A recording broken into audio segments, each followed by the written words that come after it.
Delighted to say now that we've got UCD Professor Paul Rouse with us in studio. How are you, Paul? Very good, Owen, thanks. So we wanted to chat about the potential of a Six Nations paywall with you, because it's something that you've written about and spoken about in great depth before across a whole range of sports. So for anybody who's missed the story, Six Nations are basically open to putting their competition behind a paywall. Sky Sports, Amazon this morning supposedly interested in buying those rights. So you had a good piece on historyhub.ie a few years back, which is the UCD website on history. Yes, the School of History and UCD's output, it includes papers about what's happening around the world, but it also has podcasts. So if people are interested in podcasts about the Irish Revolution or on all aspects of history, it's there on that. Because I hadn't seen this piece before, and basically you break down the figures as to why when something goes behind a paywall, the obviously figures naturally drop, but also the interest in the sport potentially wanes with it as well. I presume those concerns definitely pertain to the current Six Nations question. Well, the logical extension of what happens in a professional sport is that the administrators ultimately put their games behind a paywall, because it is behind a paywall that they received the largest payment from a broadcasting corporation. That's just a simple fact.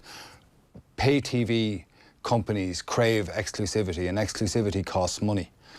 And of course, to pay the kind of figures that a pay TV company pays, as in Sky Sports or whichever one you want to pick, ESPN around the world, they must then charge large subscription fees to customers, and that's how it works.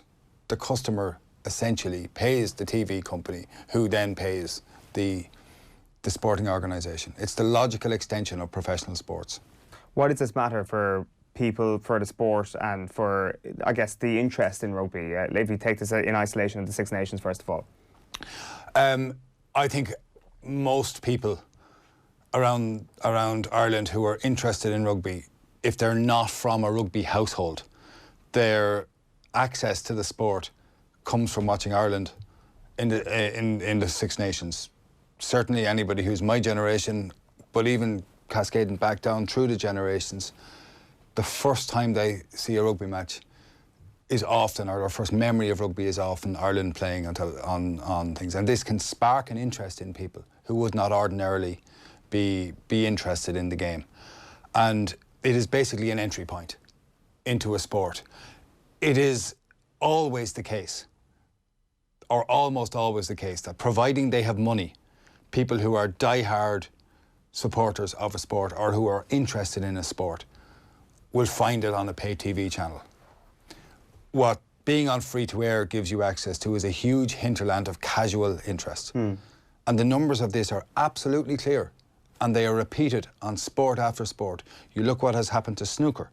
You look what has happened to rugby league. Look at what has happened to Formula 1 racing. Look at what happens to GAA matches when they're put behind a paywall. Viewership collapses, and collapses to about 1/6 of what it was in certain instances, and worse in many others. That hinterland of casual interest, how important is that for a sport? Well, how many players? It's extremely important for a sport, because it sparks an interest in people who don't otherwise see a game. Now, it's not enough to say casual interest means more players in a sport. It's more complicated than that. There needs to be a structure. There needs to be a place for people to go to. There needs to be access in schools. All of these things matter. But if we argue that the profile of a sport matters, and every single sports administrator understands immediately that the profile of their sport matters in terms of drawing sponsorship, in terms of drawing wider interest, in terms of identification on a local level with a game, every sports administrator understands that. So if you lessen profile, which you inevitably do by putting the games behind a paywall, that has to have a repercussion of sorts. Where is this going to go in terms of streaming and all that? Because you know, people's means of for example, when racing in Ireland went to racing TV, and that's like it's it's in theory it's about 30 quid a month, but you can get better deals. But I kind of defended this deal on the basis that most people are not watching racing on their TV, they're watching it on their phone effectively, or their laptop. So where is this going, for example, for future deals? Because so many people are legally streaming now as well and aren't really watching on TV necessarily anyway. So how is this going to change the landscape, I suppose? Well, I suppose there's different levels of looking at this. There are the repeated games of rugby, just as are the repeated horse races around the country on any given day, where it's a constant churn of an industry. So the broad mass of the populace aren't going to follow that anyway. But then there are iconic moments in the sport. So there is, for example, there's Cheltenham, or there's the Irish Derby, or the Irish Grand National, or the Grand National. If they're behind a paywall, that changes casual interest in it straight away. Equally, the vast bulk of rugby matches that are played around the country, nobody has any interest really in watching them. But people do want to see Ireland play England in the Six Nations. So there are different levels within a sport as to what you wish to do, and I think that really matters. And it's fine saying people don't watch telly anymore, or people don't stream anymore, but all the stats tell you the opposite. The stats are really clear on this. Most people still watch telly. Most people still watch sport on television. And certainly any sort of big moment, they don't want to be stuck watching it on their phone. The phone is a matter of convenience when you're doing something else, or you're watching on a laptop when you're doing something else. Or people cast from their phone or their iPad onto a telly. So it can be a means of access. But the question you ask about streaming is really, really important, because there is a streaming revolution underway at the moment which is transforming how people watch sport. So for example, the NBA app, if you like basketball, I love basketball. You can, for $200 in any given year, you can watch every single basketball match played in the NBA and stream it if you wish. So that means you're not reliant on the choice of broadcasters. It means that if I want to watch the Boston Celtics, or if I want to watch the LA Lakers and I want to just watch them, that's fine. So this is changing things, number one.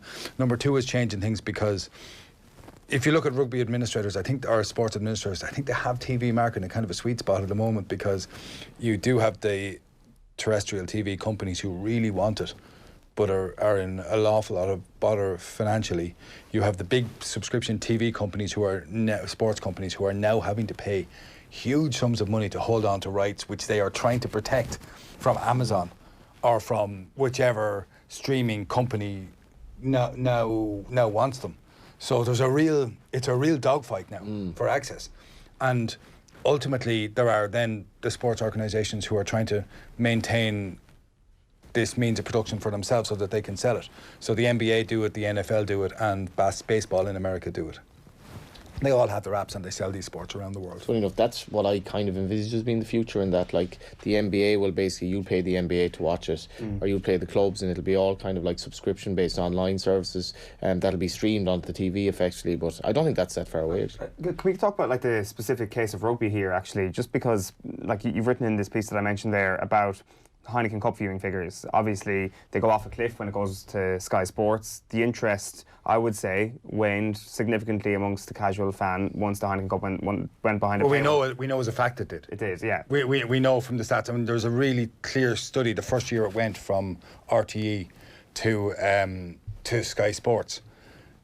You can track exactly the difference of what happened. Leinster played a quarter-final on a Saturday in 2006, the last year in which it was live on RTE, and the following year they played another quarter-final on a Saturday, both games away, both games on a Saturday, and you can track exactly what happened. On RTE, on a Saturday afternoon, there were 255,000 people watching Leinster play rugby. On Sky, there were 47,000. Now, that is an absolute collapse, no matter what way you dress it up. But it's a really specific collapse as well. So kids under 14, that target audience of people who you want to get into the game, minimum of 27,000 watching on RTE, 2,000 on Sky, and so on across the board. Now, you can say, OK, that's 15 years ago, things have totally changed. They haven't totally changed. How many people watch that in a bar then? Do you know how many? Can you quantify that? Yes, so you can. many people. So what happens is, and this is really interesting, the number of people who then go, there's a study done after that, and the number of people who then go to the pub to watch these games increases by 2 or 3 times. So it either doubles or trebles, including the number of kids who go to games. So in a society where we're supposed to be moving towards reducing alcohol reliance use, or whatever, reliance on kids, and let's not be po-faced or pious here. People love going to bars to watch matches. I love going to a bar to watch a match myself. It's great fun. But can we really argue that it's a place for a 12-year-old? Okay, UCD professor Paul Rouse is still with us in studio. We were chatting about rugby in particular here, and the reason why I think rugby actually might be a little bit more in danger than other sports is not just because it's on the periphery worldwide, I guess, but also because of like new research done into the dangers of the game sometimes. Like you talk about appealing to youngsters of Ireland. There's also a bit of a battle to win the hearts and minds of parents who actually want to send their kids into rugby as well, from casual backgrounds, from not rugby playing families, for example, which I think may actually hammer home the importance of this particular deal. I'm not sure. I'm not sure on it. I think it's a tricky thing for every sport to work out where to put its games, and you can see the logic. If you're a rugby administrator and you've the equation, if I leave these games on free to air, I get 70 million. If I sell them to Sky Sports, I get 300 million. And it depends what you do with that money then. It is absolutely what you do with that money. But so that's the tricky equation. And the logic of professional sports is you take the 300 million. Isn't that right? The logic of it is in the short term.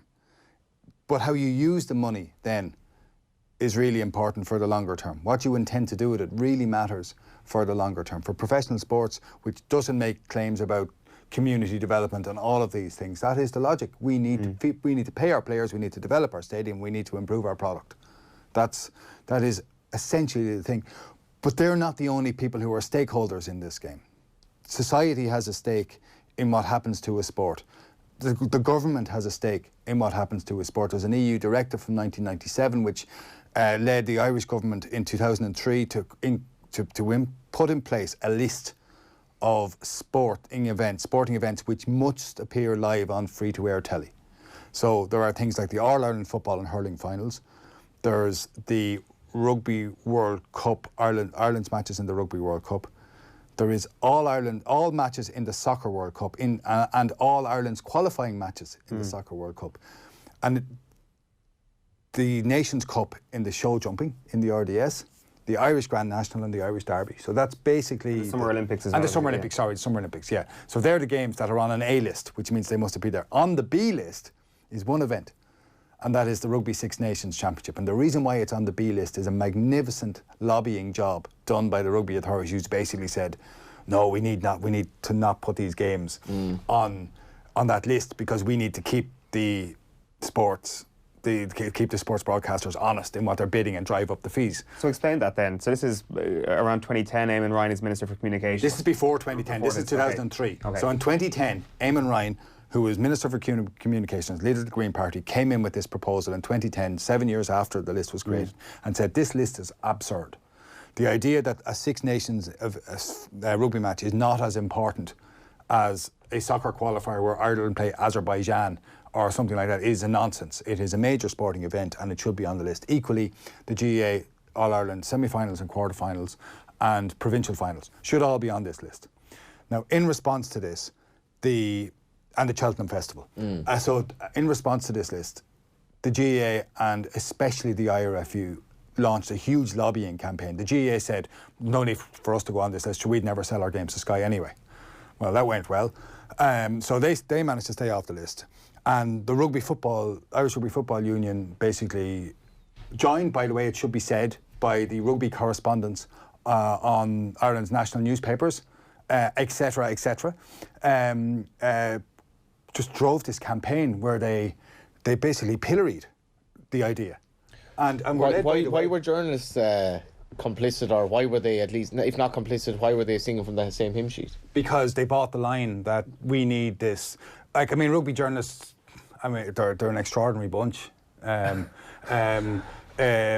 seems to me there are brilliant journalists there, absolutely brilliant journalists.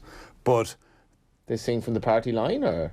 Well, in this, I have to be really, really careful here what you say, but some certainly just took the party line and run with it. Yeah, you're not tarring everyone with the one brush. Absolutely not, 100% not tarring everybody with the one brush. But in this, it's interesting. It really is. It was really. You should go back and read the columns on it from 2010. But something else happened.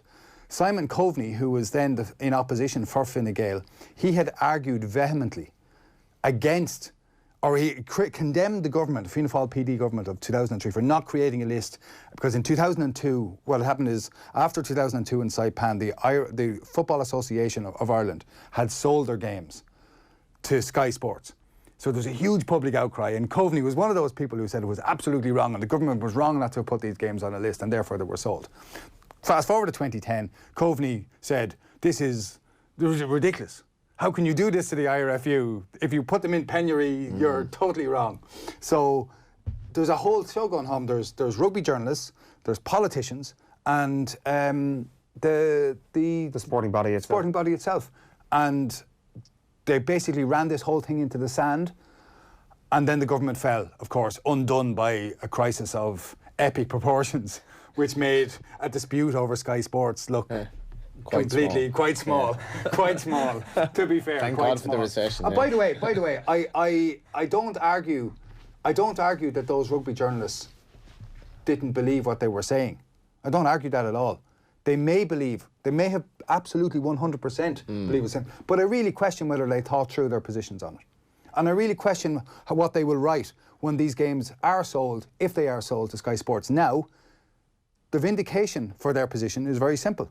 And the vindication for the IRFU's position is very simple. That what they're doing here is trying to frighten the horses, frighten the BBC, frighten ITN, frighten RT or Virgin Media, whatever collection of those you wish to see, frighten the French station and say, look, we're about to sell these games to Sky Sports. You need to give us another 30 million or 40 million. So it's a win-win. Million. So they could just be trying to drive up the price. It's fascinating to track the Premier League from when it became the Premier League and it went to Sky. If you ask sort of the working class fans of English football now, which would they prefer, those who remember the old days? Now, there might be this kind of, I remember the communist days and, dewy-eyed, and obviously it was a lot worse, but a lot of people would say it was in a much better place because it was affordable, it was a working class game, whereas now you go to a Liverpool game and it's 50-50, probably people are not from Liverpool, not even English. Yeah, it's a global sport. It's a global sport. It's incredibly expensive. To watch it, you have to obviously subscribe to BT or Sky or whatever it is, and it's a qualified success in terms of the behemoth that it's become. And that's where pay-per-view is become. It's a little bit of it's a thorny subject for me anyway. I agree. Yeah, I think the point about football, if we're talking about participation here, and I know it's not something that you can ever put a concrete figure on in terms of correlating it, but football is probably going to be too big to fail in any respect. Like rugby, I think Royal Nugent was on the pay-per-view about a month or two back, and he was saying that it will go back to being on the periphery if it goes behind a paywall, if the Six Nations goes behind a paywall. And I guess one of the better comparisons you can make is with cricket, and that's obviously covered in your History Hub piece as well. Just to read just a quick section from this about the ECB and their attitude to selling to Sky Sports, which of course happened around the turn of the century. The attitude of the ECB in agreeing to the deal was epitomised by one of its members, the chairman of Durham County Cricket Board, Clive Leach. He said, "There will always be people in certain walks of life who cannot afford things. That's the way it will be." This sort of extraordinary, actually. Yeah, amazing, isn't it? This sort of well, it's extraordinary, but it's how people feel. And let's be absolutely clear about this. That was the logic of the GAA's decision to put their games behind a paywall in the middle of the worst recession in modern Irish history in 2010. That was the logic of it. The economy has fallen has fallen off a cliff, and the GAA put its games, some of its most important games behind a paywall. And then they will argue that was the reason why they did that very thing, because their coffers might not have been in the best position themselves. And they also, by the way, increased ticket prices at the time. So they did two things to protect themselves. But that is, and they can argue all they want that they did it to protect the organisation. But the logic of that position is, well, if you can afford to pay it, it's no bother to you. Yeah. If you can't afford to pay it, well, so what? My point here is that this ECB situation is a bit of a warning sign, and we don't necessarily have to view rugby into the future, even behind a paywall, is going the same way as cricket. If that attitude prevails in rugby, then the sport might be doomed. But I'd like to think that perhaps the IRFU in particular wouldn't go down that route, that actually they would accept that this money that would be brought in as a result of a huge pay-per-view package would actually go back into the grassroots, would go back into ensuring that rugby still is prominent in Irish society. Well, yes, but that's setting up a binary where it's either or.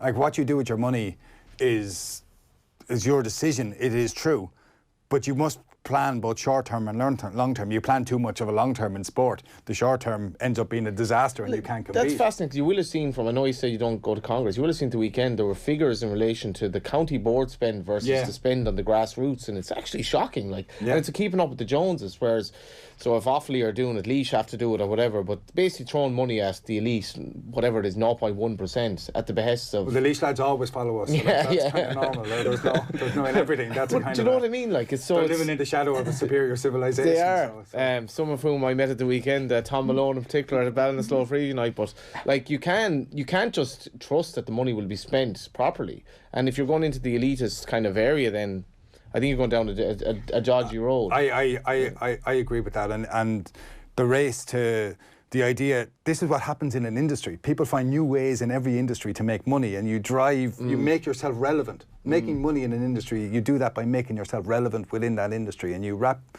everything gets wrapped around that, and it becomes a snowball effect. And the sport demands more money at every opportunity. But if any, there's a cautionary tale here for people who plough all their money into one area of it as against another, and it's Irish soccer, domestic soccer in the 50s and 60s, and look what happened. Look at the amount of money that flowed into the game from huge crowds appearing everywhere, and where did it go? Wasted. So just to sum up, Paul, before we let you go, because I know you need to run, you sound a little bit more positive about this than, say, the GAA going behind. The GAA is an amateur sporting organisation which is supposedly community based, which is supposed to be accessed to all. So the logic of the GAA is completely different. It's an entirely different argument, in my view. But at the same time, you would have reservations about putting this behind a paywall, but only if the money is spent incorrectly. Whereas actually, if the IRFU I'm selfish here. I want to not have to pay for these games. I want to be able to watch them. I think in the broader fabric of sport in the country, it is better if there are more games. The desire of people to exercise their freedom by paying more money for something amuses me. I think the idea that this is somehow something that it's an act of freedom that does down RTE or TV or Virgin Media or whoever would give the games to Sky. Do you really want to pay for it? Like, is the idea that you should do that? And let's be clear about this. This is not the IRFU. It is not Sky Sports giving the IRFU or whatever pay TV company giving the IRFU a whole load of money. This is the subscriber who pays their money giving the IRFU or whoever lots more money. Yeah, very true. Listen, Paul, always great to chat to you. Thanks a million for popping in this morning.